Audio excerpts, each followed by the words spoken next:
تصدقي من ربع كيلو بانيه بس عملت الكمية دي كلها من الناجتس. الوصفة دي مش بس بتوفر، دي كمان سهلة ولذيذة، والأهم ابني بيحبها جدا. بس قبل ما نشوف الطريقة يلا نبدأ بالصلاة على الرسول صلى الله عليه وسلم. وبمناسبة اننا في يوم الجمعة، اللهم في يوم الجمعة اجعل لنا فيه نصيبا من الرحمة، ومغفرة تغسل قلوبنا، ورزقا يملأ بيوتنا بركة، وراحة تسكن أرواحنا يا رب العالمين، اللهم آمين. بصوا بقى الربع البانيه احنا خدناه نقعناه وغسلناه كويس جدا وقطعناه وحطيناه في قلب الكبة الجميلة بتاعتنا. اديناله معلقتين ملح لان لسه هنحط يعني بهارات تانية فيها برضو نسبة ملح. عندنا بقى ايه، رشة كمون، رشة كزبرة، رشة فلفل اسمر، رشة بابريكا، ومعانا كمان رشة قرفة. بصوا القرفة دي اساسي عندي في سواء لحوم او فراخ، لازم القرفة تكون موجودة في اي وصفة، بتودي الوصفة حتة تانية خالص يعني. وطعمها ما بيبقاش باين خالص بس هي بتطعمها. السر بقى عندنا، اول سر هو يعني طرف معلقة صغيرة كده كركم يديها لون حلو. والسر التاني هو الفيجيتار بينقل طعمها، بيخليها عاملة زي ناجتس الشركات بالظبط.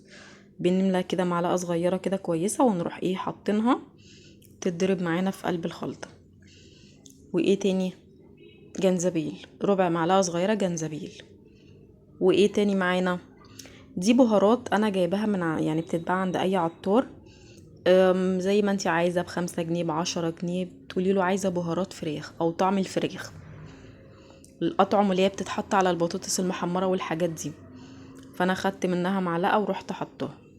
كمان اساسي معانا البيكنج باودر عشان يخليها هشة وما تبقاش مكتومة، برضو مقدار ربع معلقة صغيرة عشان ما تيجي تتحمر ما تبقاش منفوخة معانا قوي. نضرب بقى كل الكلام الحلو ده مع بعضه.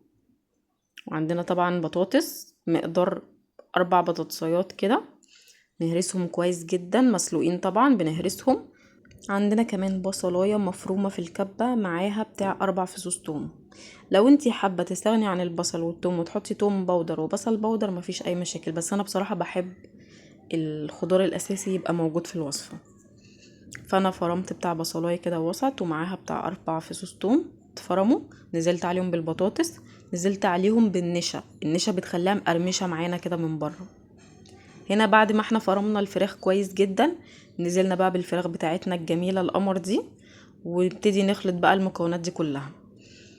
فوانتي بتخلطيها هتحسي ان العجينة معاكي كده ايه يعني طرية شوية.